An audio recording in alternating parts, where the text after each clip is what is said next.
precies om dat?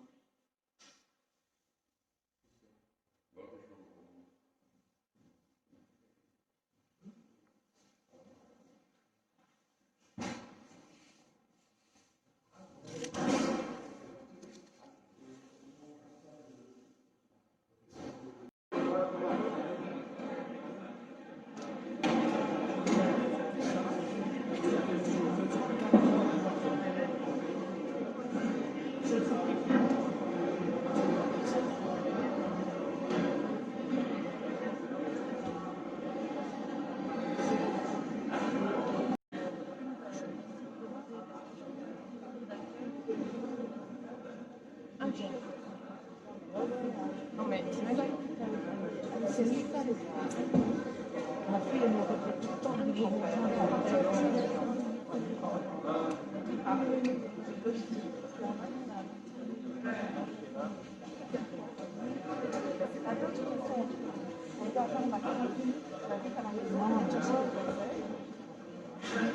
c'est pas ça.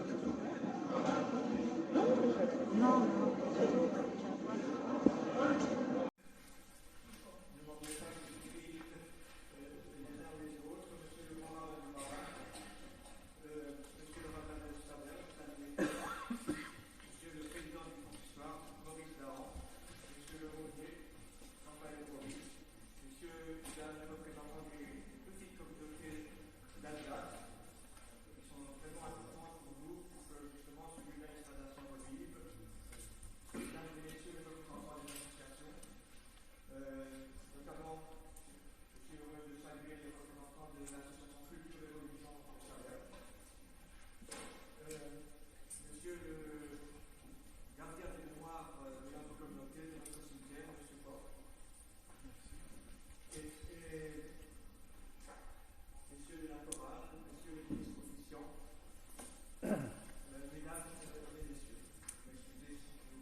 C'est la deuxième fois dans l'histoire de notre communauté que cela se produit. En effet, lorsque la synagogue a été réinaugurée en 1950, après qu'elle ait été complètement défigurée par les nazis durant la Shoah, le grand rabbin de France, Isaïe Schwartz, avait d'ailleurs également fait le déplacement, d'autant plus que son épouse, née Frenkel, était originaire de Saverne. Nous sommes vraiment reconnaissants à M. le grand rabbin de France d'avoir répondu positivement à notre sollicitation. Son acceptation démontre tout l'intérêt qu'il porte aux petites communautés qui luttent pour continuer à fonctionner lors d'offices ou de manifestations ponctuelles. J'ai bien sûr une pensée pour mon regretté père qui a dirigé cette communauté pendant une douzaine d'années. Merci à mon frère et à ma sœur qui ont aussi fait le déplacement. Ici, en Alsace, les synagogues sont une richesse toute particulière. C'est l'une des spécificités de la région, puisqu'elles existent ou ont existé depuis le Moyen-Âge, dans non seulement les villes moyennes, mais aussi longtemps dans de nombreux villages. Elles font en quelque sorte partie du paysage local, souvent au milieu de la population, dans laquelle elles se sont intégrées progressivement. Elles symbolisent en quelque sorte un certain vivre ensemble avant la lettre. Même si elles se vident de ses fidèles, nos sages ne disent-ils pas que la Kedusha, la sainteté de ces lieux, perdure, quelles que soient les circonstances, quel que soit leur état. 120 ans est un aboutissement, l'expression d'une plénitude, d'une volonté de demeurer un témoignage vivant et fort d'une histoire et de ce qu'elle représente dans un territoire. C'est cela qu'ici, avec le consistoire, nous nous efforçons de lui conserver un aspect digne de sa présence et de son apport à la cité. Merci bien sûr à Yoav qui participe tellement à cette démarche. Merci aussi bien sûr à la ville de Saverne pour son indéfectible et si appréciable soutien. Elle nous donne d'ailleurs rendez-vous après cette cérémonie pour recevoir le grand rabbin de France au château des Rois. Et merci aussi à celles et ceux qui nous ont aidés dans l'organisation de cette célébration. Les quelques membres de la communauté, Dominique Metzger, Marc David, et puis les membres du consistoire, j'ai cité Yoav, il y avait aussi, je veux citer Laurent Blouf, Stéphane Geisman, et puis je citerai aussi Michel Côté pour son soutien. Merci à vous tous d'être venus si nombreux, et je cède maintenant la parole à M. Maurice Dahan, notre cher président du consistoire israélite du Barin.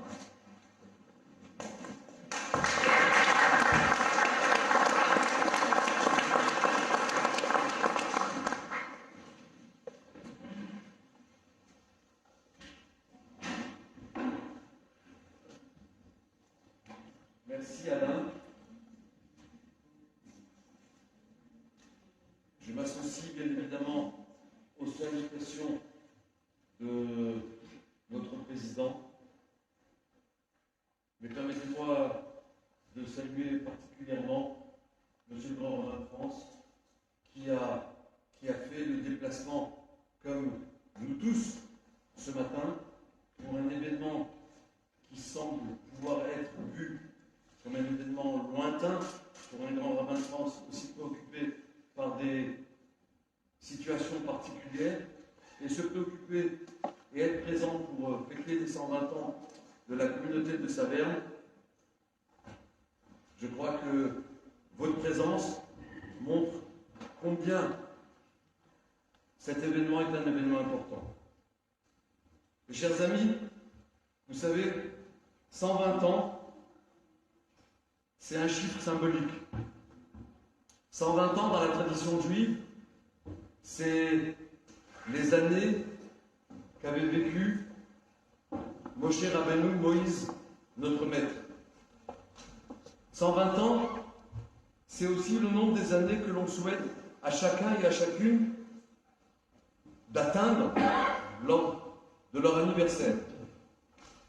Si pour certains, célébrer 120 ans d'une communauté qui ne compte plus aujourd'hui qu'une poignée de personnes pourrait, par certains aspects probablement légitimes, signifier la fin de la vie de cette communauté, qui elle est multiséculaire, ne l'oublions pas.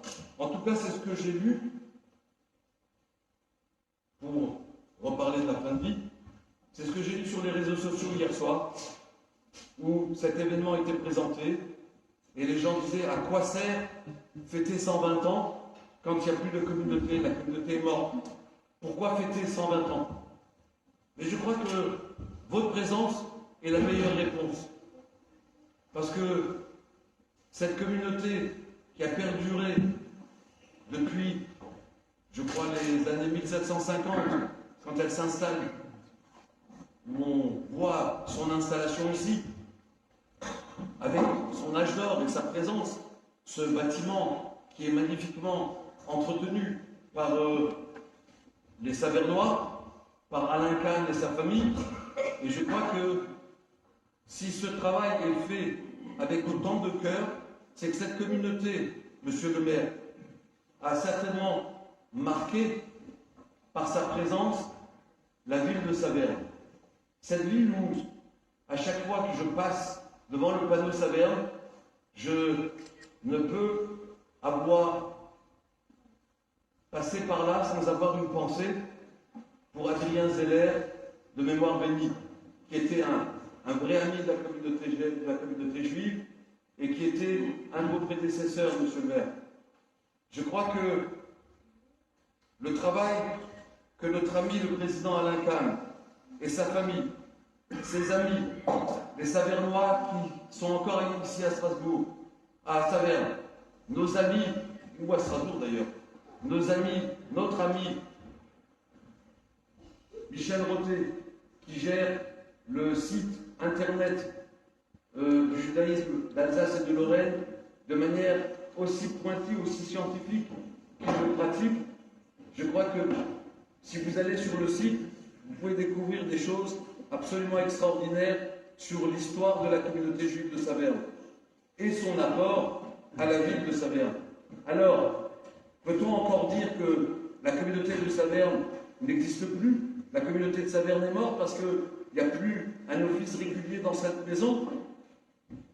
Certes, on pourrait le dire, mais moi qui suis garant du patrimoine du consistoire et de l'entretien de ces lieux, et je remercie le maire de nous apporter son aide quotidienne à l'entretien de ces lieux et à l'entretien de notre cimetière qui, comme l'a dit Alain tout à l'heure, a non seulement un veilleur de mémoire qui veille au bon état du cimetière et qui fait un travail en coordination avec les gendarmes de sa réunion et de la circonscription pour protéger la mémoire de nos défunts.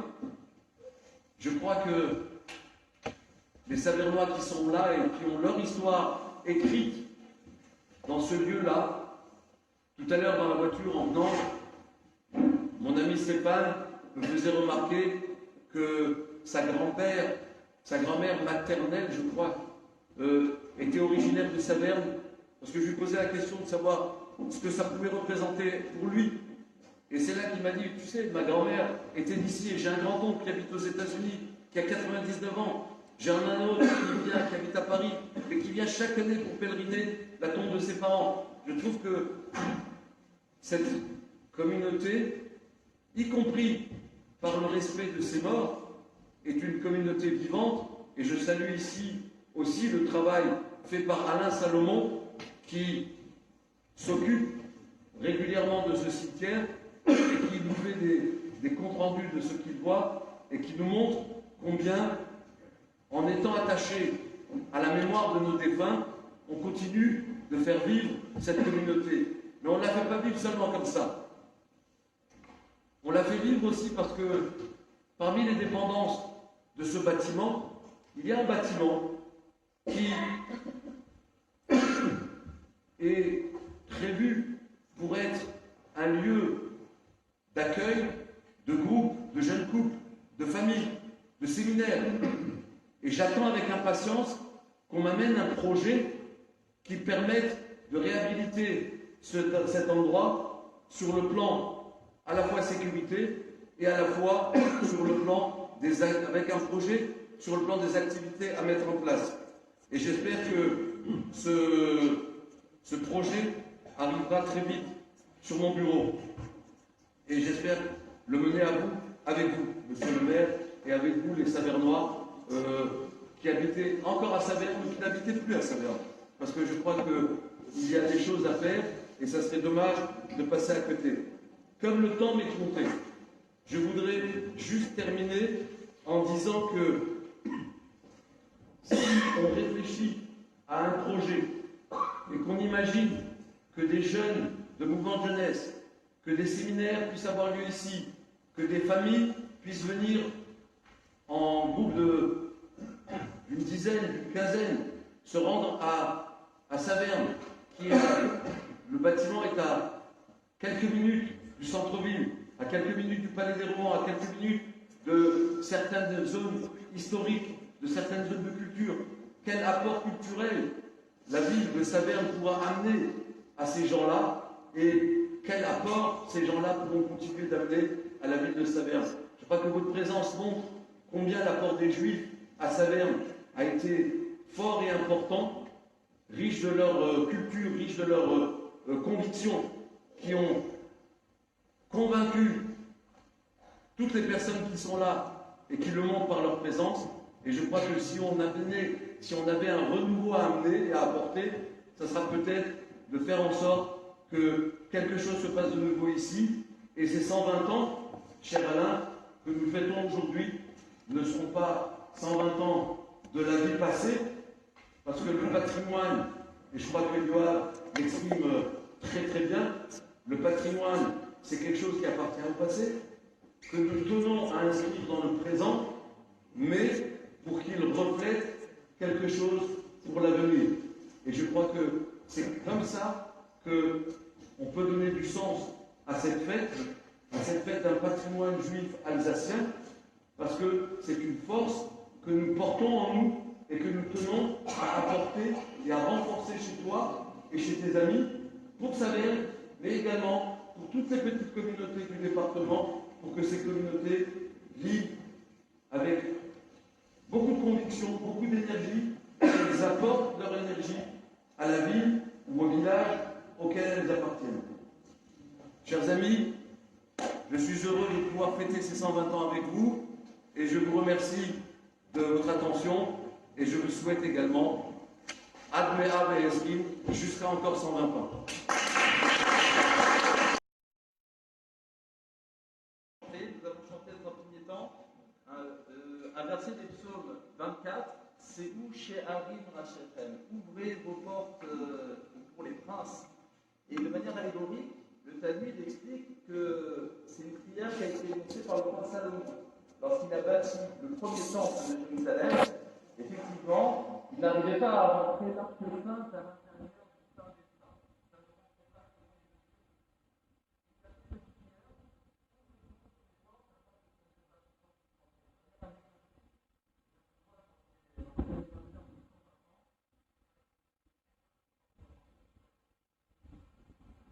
Possible et que puisse cette synagogue pouvoir faire entrer encore de nombreuses années de nombreux fidèles et accueillir de nombreux visiteurs de Saverne et au-delà. Le deuxième chant que nous allons chanter, Ve'ogem Badenu, est une prière que nous récitons dans la prière, dans la prière du Harvit du soir, tous les soirs, dans lesquelles nous demandons à Dieu qu'il nous préserve des malheurs, qu'il nous préserve de nos ennemis, des maladies, de tout ce qui peut traîner, et qu'il puisse, après nous avoir offert cette protection, nous mettre sous ses ailes de celle qu'elle a fait Fatastiré, qu'il puisse nous protéger à travers ses ailes étendues.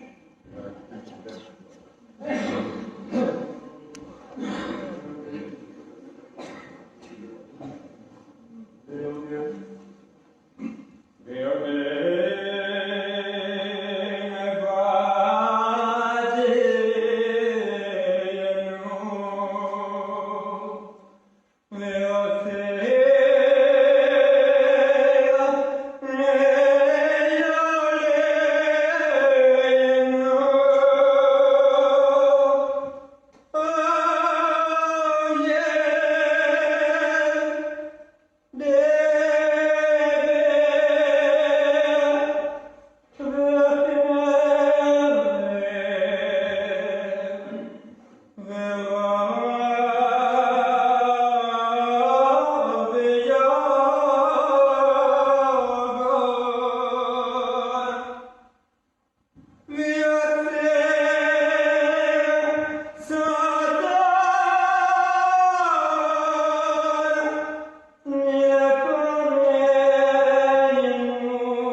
effectué par notre ami Alain Kahn.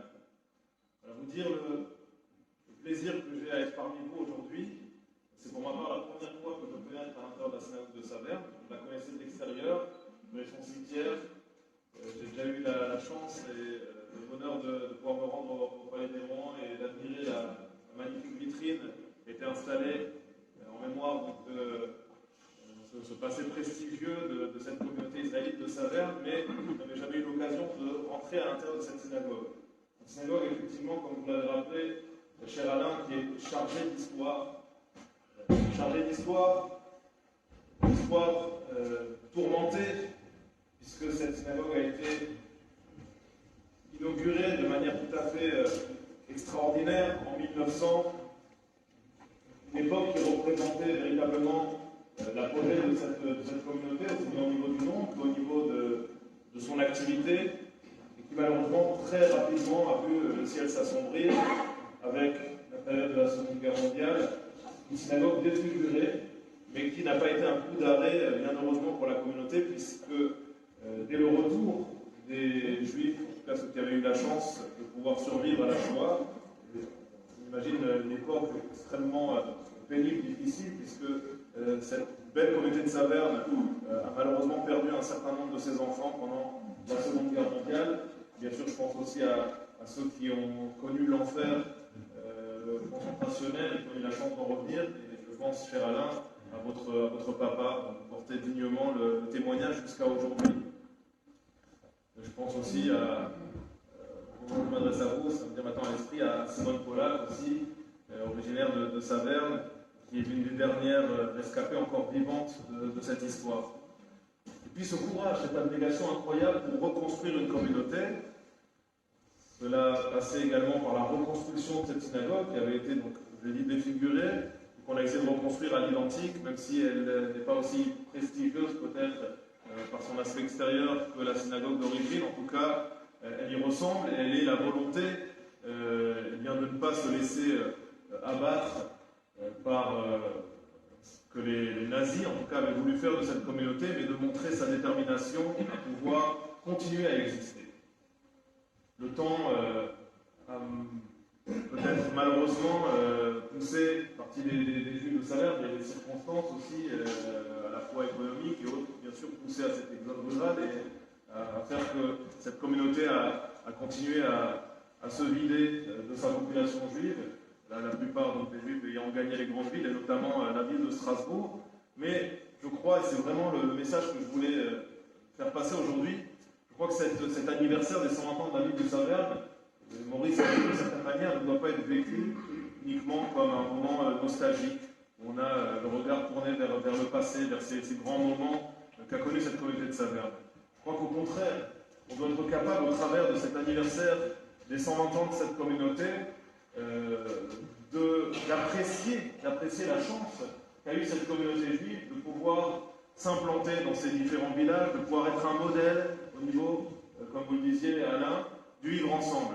Je crois qu'à une époque où ce vivre ensemble est de plus en plus discuté, qu'il est mis à mal, un événement comme celui que l'on célèbre aujourd'hui doit servir d'exemple. Il doit servir d'exemple pour les jeunes, il doit servir d'exemple même pour les moins jeunes, pour leur montrer à quel point, à une époque pas si lointaine, il était tout à fait naturel pour les différentes populations, quelle que soit leur culture, quelle que soit leur identité, de pouvoir vivre ensemble dans une harmonie qui était quasi parfaite, même si bien sûr, là aussi, elle a connu parfois certains moments de tension.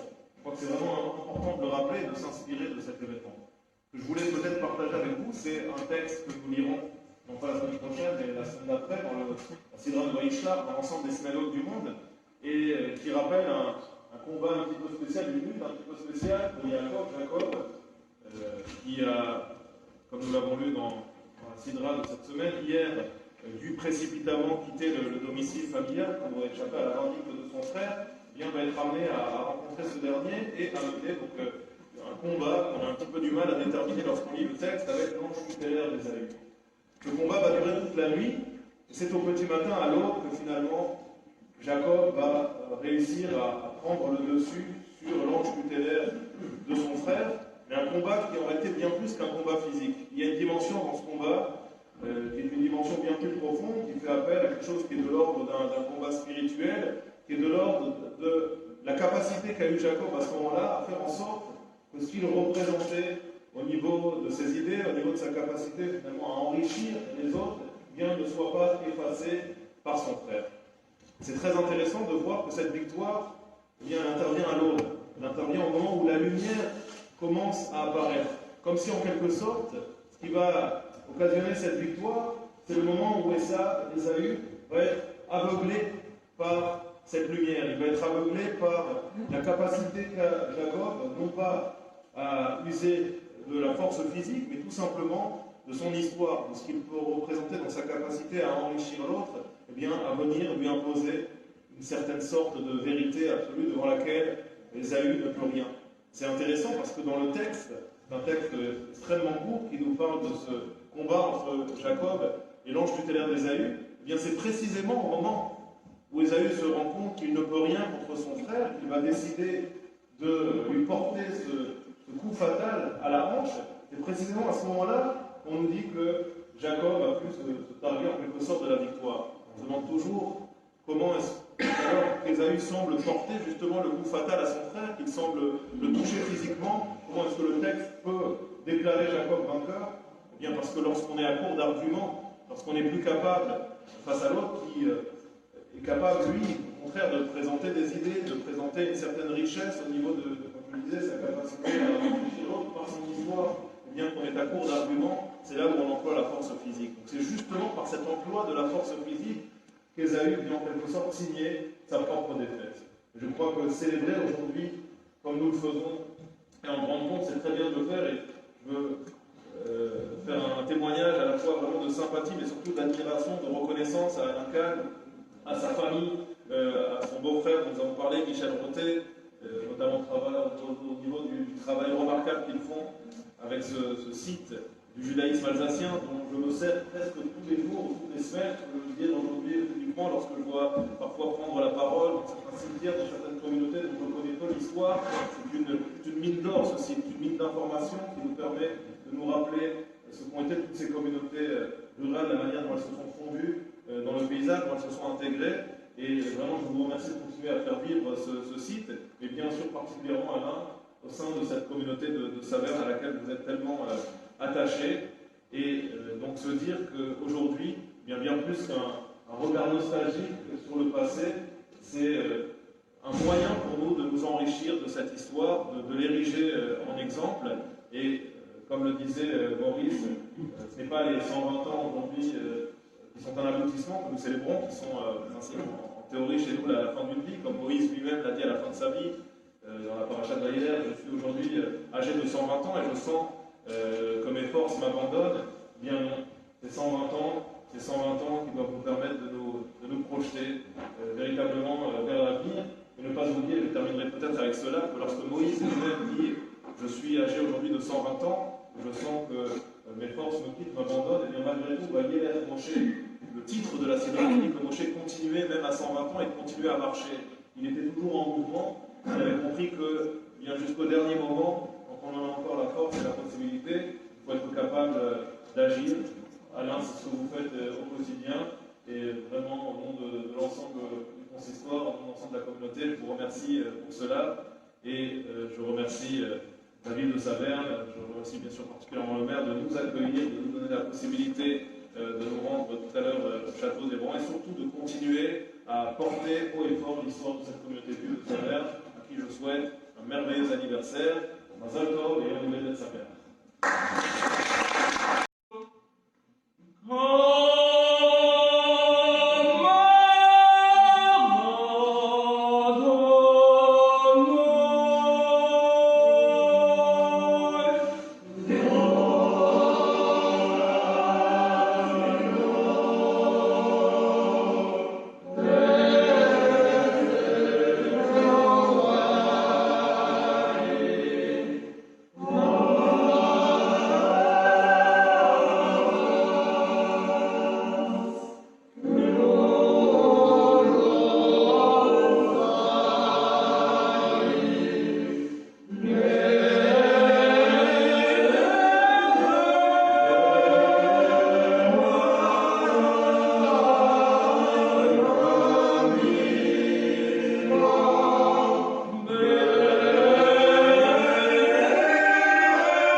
Révolution française.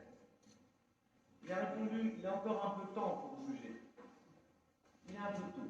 Et moi, j'ai le sentiment que, en vous entendant, on entend des mots qu'on devrait interpréter différemment. Oui, le président Kahn a parlé de voir revivre la communauté de Saverne, comme si elle était déjà défunte. Il a parlé de petites communautés. Moi, dans mes tournées partout en France, je ne sais pas ce qu'est une petite communauté. Est-ce que c'est une question de nombre de personnes? Est-ce que c'est une question de taille de la synagogue?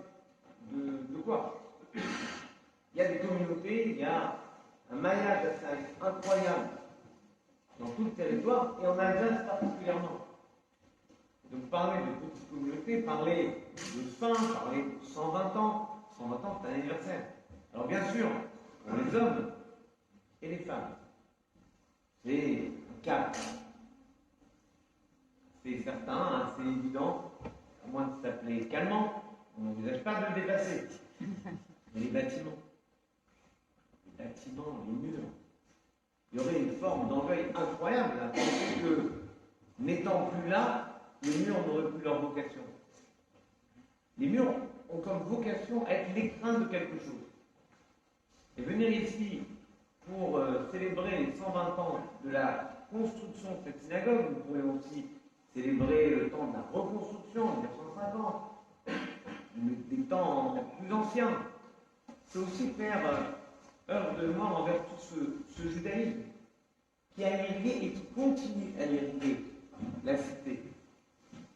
Sachant que je venais ici, j'ai reçu au moins 4 ou 5 appels d'amis qui me disaient, pour l'un, salut ma maman, pour l'autre, mon grand-père était le président de la communauté de Saverne, salut mes cousins. J'ai eu tout à l'heure, juste avant de m'interroger au début, le grand rabbin Michel Guggenheim, dont le grand-père était le rabbin, ici même. Vous êtes, allez, je ne vais pas vous dire, vous êtes l'épicentre du judaïsme français. Enfin, Saverne, c'est une histoire. Et le grand rabbin de Strasbourg a raison de rappeler que chaque synagogue a son histoire et que les liens qui la font vivre ne sont pas que des liens tournés vers le passé. Ce que sera cette cérémonie de 120 ans, laissons nos enfants nous dire comment elle sera inscrite dans l'histoire de la communauté. Est-ce que ce sera simplement le temps du signe, une façon de dire il y a eu une vie juive importante, maintenant il y aura une histoire juive? Ou est-ce qu'au contraire, on pourra refaire partir les choses? Vous vous dites, mais c'est théorique. Pas du tout. Je crois beaucoup à des projets, à la construction de projets. Le président Moïdan en a esquissé quelques-uns, mais on pourrait très bien imaginer d'autres choses. Quand le maire s'investit autant, et je ne parle pas, cher monsieur le maire, uniquement du buffet, dont on m'a dit non seulement qu'il était cachère, ce qui en termes d'Alsace est une évidence, mais dont on m'a dit que la munificence n'a d'égal que la qualité du caddie. Moi, j'attends de voir. Tant qu'il n'y a pas de coca 0 froid pour moi, je ne sais pas. Quand le maire s'investit, quand les maires des environs, avec chacun sa particularité, son lien à cette communauté, quand la région, les collectivités locales, territoriales, quand l'État vient nous dire ici avec nous tous, c'est important, notre présence est importante. Quand les autres cultes viennent, que ce soit les catholiques, les protestants, les musulmans, viennent nous dire que ce que Adrien Zeller avait fondé, ce forum des religions, a besoin de vivre, ça veut dire que la vie juive n'est pas réduite à la vie synagogale. Mais la vie synagogale est un élément essentiel de la vie juive.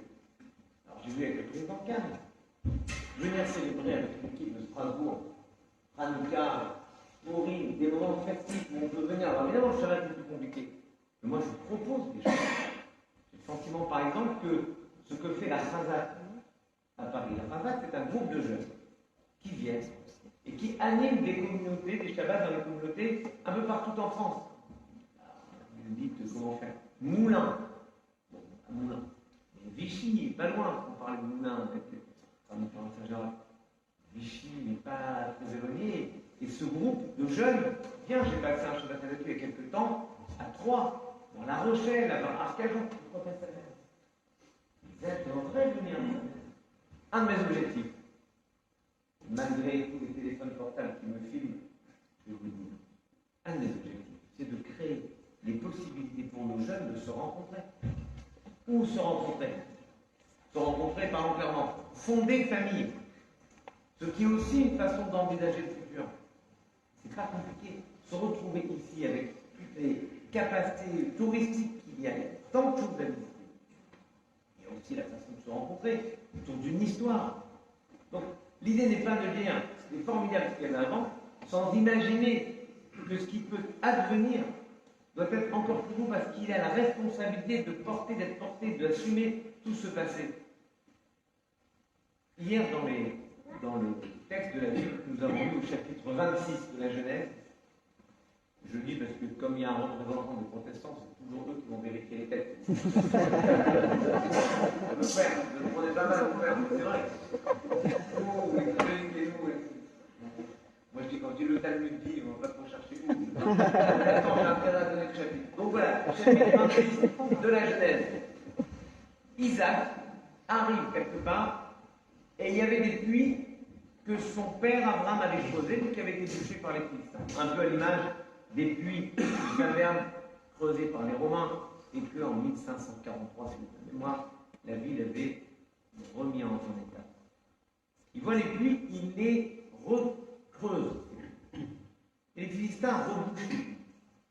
On aurait pu considérer que Isaac abandonne. C'est bon, j'ai essayé, j'ai fait ce qu'il fallait faire, j'ai rassemblé tout le monde. Ça n'a pas marché, mais c'est pas grave. Pas du tout. Isaac recreuse des puits. Vous savez ce que font les Philistins? Eh bien, ils rebouchent les puits. Et vous savez ce que fait Isaac? Ils recreusent les puits. Vous savez ce que font les Philistins? Ils abandonnent. Les commentateurs disent, regardez, il a fait un premier puits qui s'appelait Sitna, un deuxième qui s'appelait Ouessek, le deuxième qui s'appelait Sitna. Un peu à l'image des temples de Jérusalem. Et là, dans la synagogue de Saverne, on pensait que le temple de Jérusalem a été détruit. Il n'y avait plus rien. Vous savez ce qu'ils ont fait? Ils ont reconstruit. Le deuxième temple a été détruit, pire, il a été arasé complètement, au point que Rabbi Akiva voit sur la montagne du temple, à l'endroit du Saint des Saints, un renard qui fait son terrier. Il n'y a plus rien. Et ils ont reconstruit. On va reconstruire. Troisième temple. Il y aura le troisième temple. Eh bien, à Saverne, il y aura une renaissance. Peu importe comment elle arrivera. Je parlais avec le maire juste avant la début de la cérémonie. Est-ce qu'on ne pourrait pas imaginer ici, par exemple, de grandes expositions, des grandes conférences, quelque chose en lien avec le judaïsme, qui puisse faire venir les gens en dehors de ce temps de rencontre entre le judaïsme alsacien et l'ensemble de la population? On est du patrimoine, enfin, il y a tant et tant d'occasions pour à la fois ouvrir ce bâtiment et le faire vivre. C'est juste une question d'organisation. C'est une question d'organisation. Vous voyez votre député, qui est diplômé en gestion, spécialité. On partage ça tous les deux. Toi, tu es diplômé de Strasbourg. Moi, c'est un doctorat de gestion appelé. Donc, on a ça. Lui, il était recteur en plus, donc moi, je ne peux pas m'aligner là-dessus. Mais on a devoir organiser les choses. Et je pense que c'est toujours une question simple qui tient à deux éléments. Et le représentant de l'État, c'est bien. Il faut des moyens. Les moyens, c'est des locaux, ça se joue, ça se fait. Et il faut des moyens. Vous avez dit, ni l'avenir, qui va y aller? Qui va le faire? Qui? Chacun et chacune d'entre vous. Si vous êtes là, si vous êtes tous et toutes liés historiquement à cette communauté, et que vous en sentez responsable. Se sentir responsable, c'est pas dire juste que je suis venu commémorer quelque chose et je repartais. Non, c'est dire comme les prophètes inédits. D'être capable, à un moment, de prendre une responsabilité, de dire je ferai quelque chose. Lorsqu'il y aura des offices de Hanouka, de tourisme, de dire je vais venir. Je vais venir participer, et peut-être que j'emmènerai mes enfants de Belfort, c'est pas si loin. Là, c'était un pic particulier pour mes amis de Belfort. Mais peu importe d'où on vient, même de Paris, je sais qu'il y a des gens qui sont venus de Paris aujourd'hui pour partager ce moment. C'est une question d'engagement.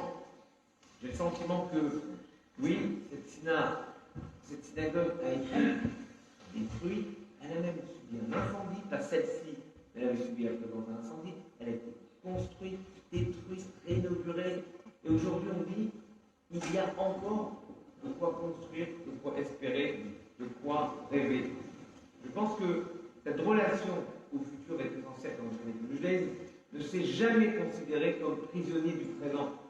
Le passé nous oblige, et nous oblige à une chose, à nous projeter dans le futur. C'est exactement ce que Moïse suggère à Pharaon. Il ne comprend pas bien ce qu'est ce judaïsme qui veut aller prier dans le désert éternel. Il lui dit, nous ne partirons pas sans tout le peuple. Bin arenu ou viskenenu. Nous quitterons l'Égypte avec nos enfants et avec nos anciens. Je vous dis aujourd'hui, vos anciens vous obligent à vous projeter dans le futur, dans l'avenir, pour pouvoir être, nous tous, ce maillon entre le passé historique et important dans cette communauté et le futur que nous construirons tous ensemble. Cher Monsieur le Président, 1950, Isaïe Schwartz, 2021, votre serviteur, si Dieu me prête vie, organisez avec le grand brin un podium, un Hanouka, organisez des activités. Et si Dieu veut, je reviendrai. Permettra de dire que les grands rabbins, non pas ont installé leur siège ici à Salers, n'exagérons rien, mais au moins, je vais vous dire que chaque fois qu'il y a une espérance, il y a quelque chose de profondément juif et de profondément français. C'est ce que disait Edmond Flegg dans un poème incroyable, extraordinaire. Qu'est-ce qu'être juif? Être juif, c'est espérer, alors que tous les autres ont déjà oublié ce qu'était l'espérance. Vous doutez d'Edmond Flegg? Relisez Charles Péguy. Dans le deuxième mystère de la deuxième porte de vertu, en 1911, il parle des trois valeurs théologales, la foi, la charité et l'espérance. L'espérance est une petite fille. Ce qui m'étonne, dit l'Éternel, c'est que mes enfants espèrent en moi. C'est cette espérance-là que je vous demande de partager, de porter et de rendre vivant, de rendre concret. Si nous le faisons tous ensemble, nous serons tous là pour célébrer, non pas les 120 ans, non pas les 140 ans, mais pour célébrer au quotidien la vitalité et la réalité de cette communauté. Shabbat Tov, bonne semaine, et que nous réussissions à devenir ces ambassadeurs du futur.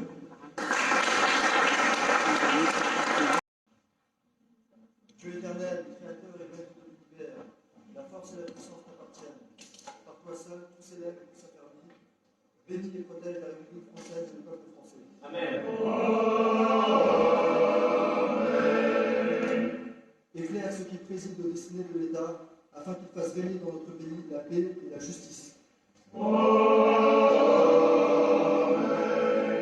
Que la France vive heureuse et prospère, qu'elle soit forte et grande par l'union et la concorde, et conserve son rang glorieux au sein des nations. Que la France, berceau des droits de l'homme, défende en tout lieu et en tout temps le droit et la liberté. Que l'Éternel accorde sa protection et sa bénédiction à nos forces de l'ordre et à nos soldats qui s'engagent dans notre pays et partout dans le monde pour défendre la France et ses valeurs. Les forces morales, le courage et la ténacité qui les animent font notre honneur.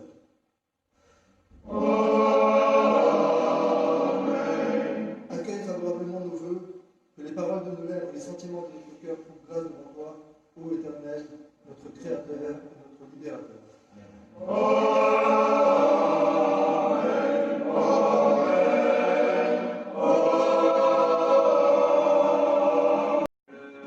compositeur Abba Moshe Himmelstein et notre soliste producteur de Strasbourg, Monsieur le chanteur Isaac Wapnin.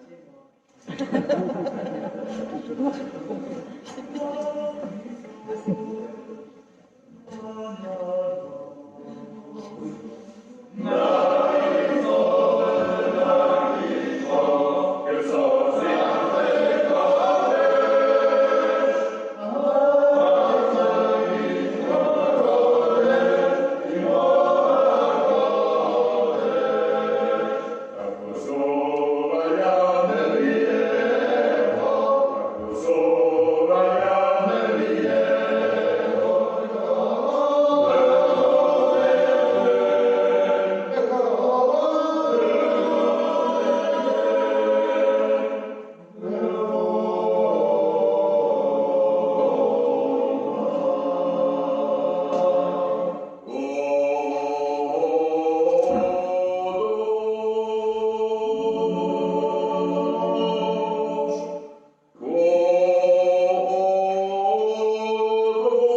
Dans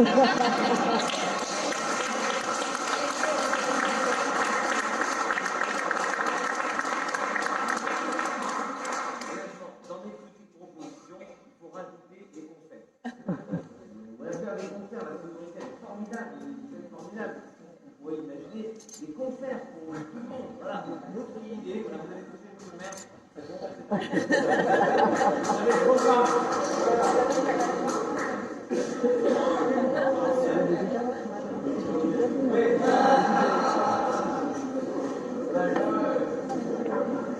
Voilà, dernière proposition que nous allons vous présenter, Sim, Shalom, Tova, Utracha. C'est un texte que nous lisons aussi dans notre prière, dans lequel, je vais vous le traduire, Sim, Shalom, amène la paix, Tova, la bonté, et Racha, la bénédiction, Varachenu Avinu, bénis-nous notre Père, Kulanu Keechad, tous ensemble, Beor Panecha, à travers la lumière de ta face. Qui Beor Panecha, car à travers la lumière de ta face, la Tata Lanu, tu nous as donné. Voici comment on peut dire, comment est-ce qu'on peut appréhender le divin. Deux choses. Chaim et Ahavat Chesed. Une Torah vivante, écoutez la subtilité, l'amour de la Christ. Non pas la Christ, mais l'amour de la Christ. Ce chant, c'est une composition originale de notre chef de chœur, Denis Schubert.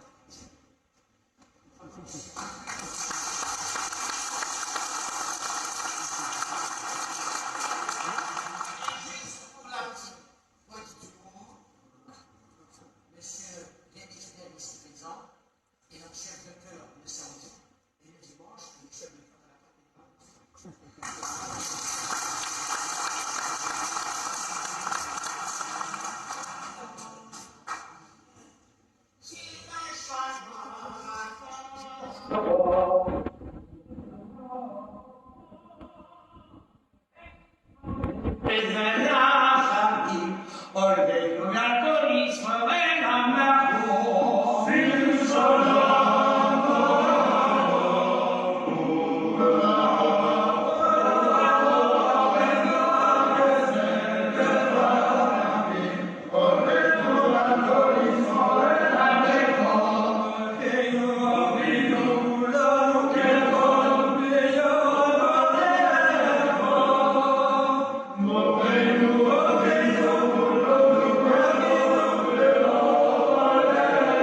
content de vous voir.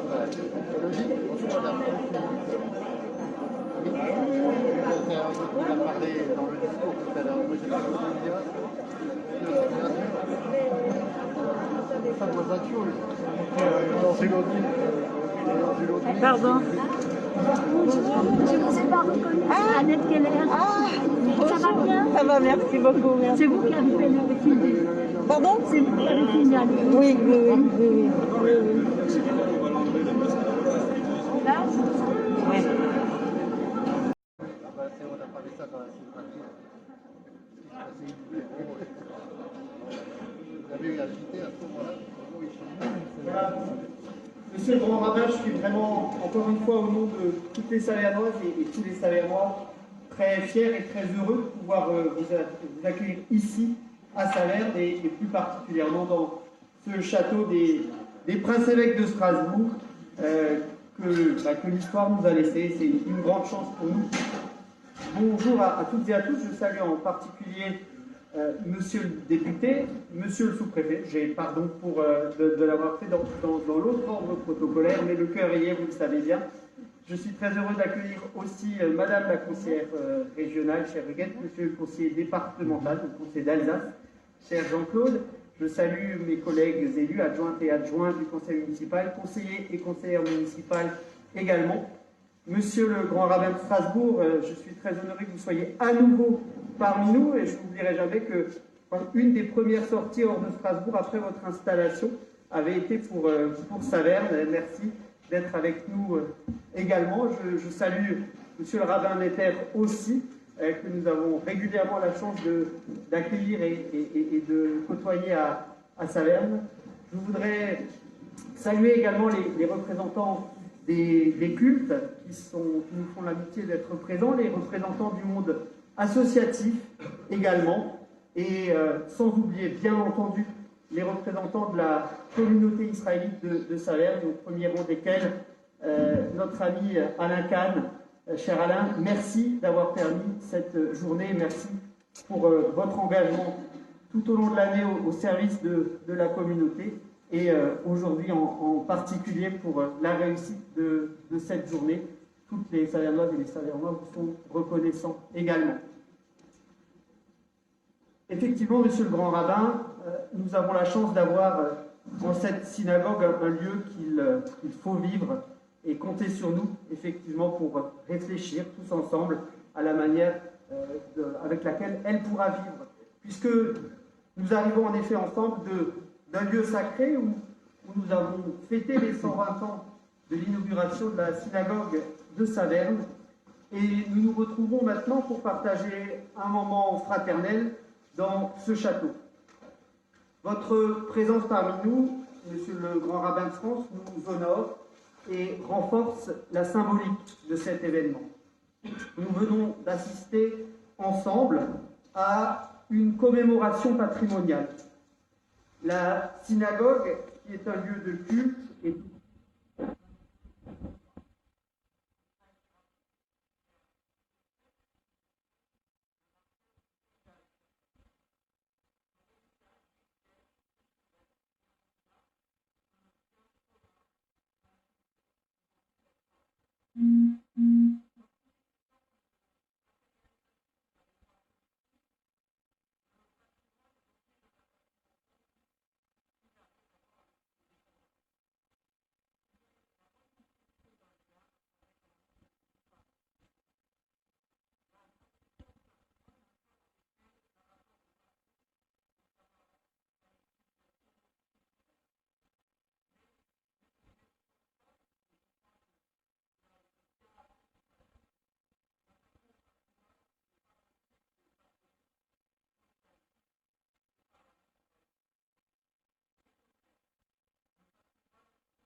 manière franche, de manière vécue, effectivement, au plus profond de nous-mêmes, n'est pas une obligation, mais juste le bonheur de faire collectivité. Merci à toutes et à tous, et merci à vous encore, M. Morin.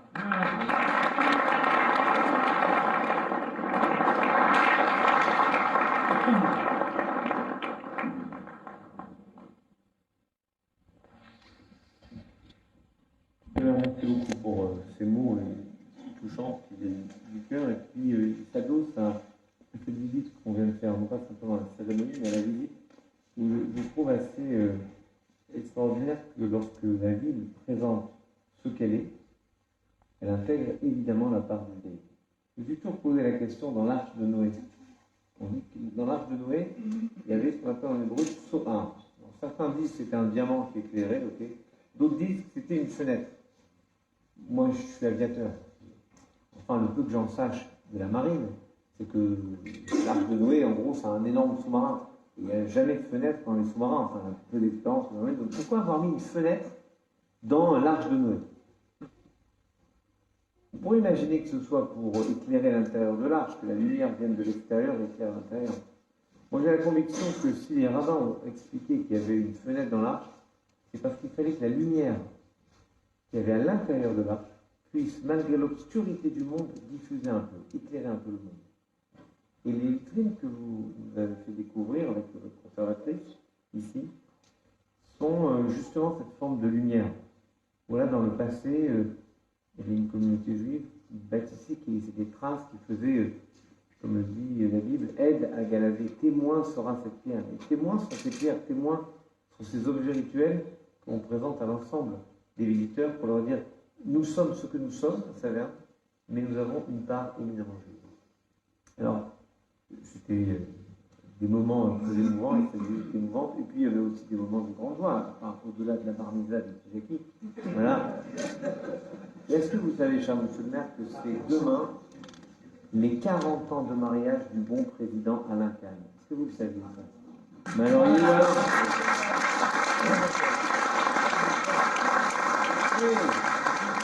Article 242 du Code civil, c'est ça, les époux s'engagent, il faut leur rappeler tout ça. Donc on a aussi ça. Oui, mais ils veulent peut-être renouveler leurs engagements, c'est ça. Alain, c'est le moment où jamais il est là. Mais il veut peut-être pas.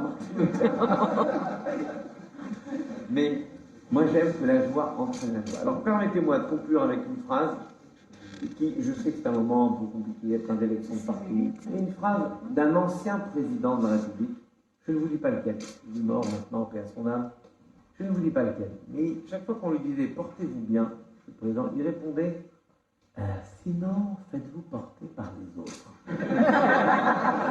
Et j'aime cette phrase, mais je ne vous dis pas lequel c'était, j'aime cette phrase, je vais vous dire pourquoi.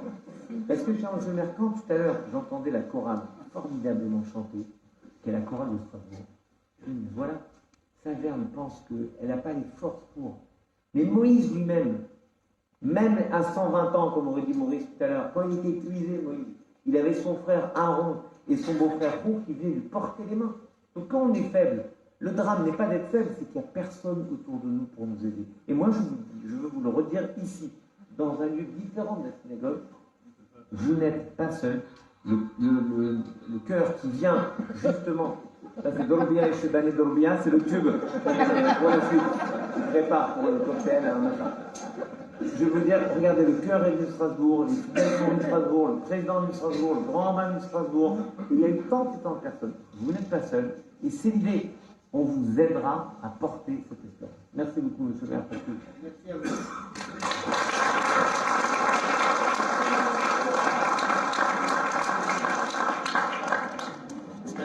Je vais vous dire ce que je vais écrire sur le livre d'or de la ville. Le maire m'a très gentiment proposé d'écrire sur ce livre d'or, c'est mon ordre.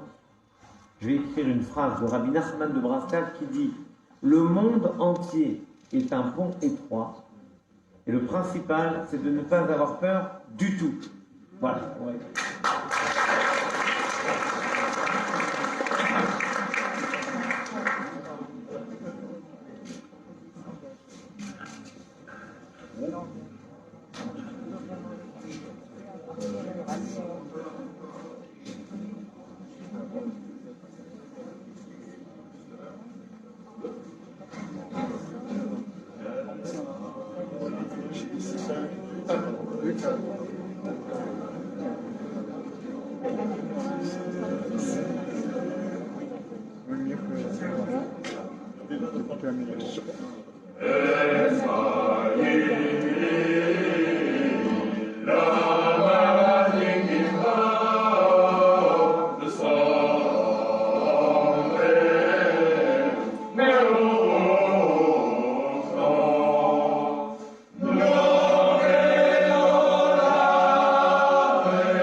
Très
belle chorale et merci de nous en avoir fait bénéficier aujourd'hui. Et je vous invite au buffet. Et pendant ce temps-là, vous pourrez aussi regarder, nous viendrons sur l'écran des images qui vont rappeler l'histoire de la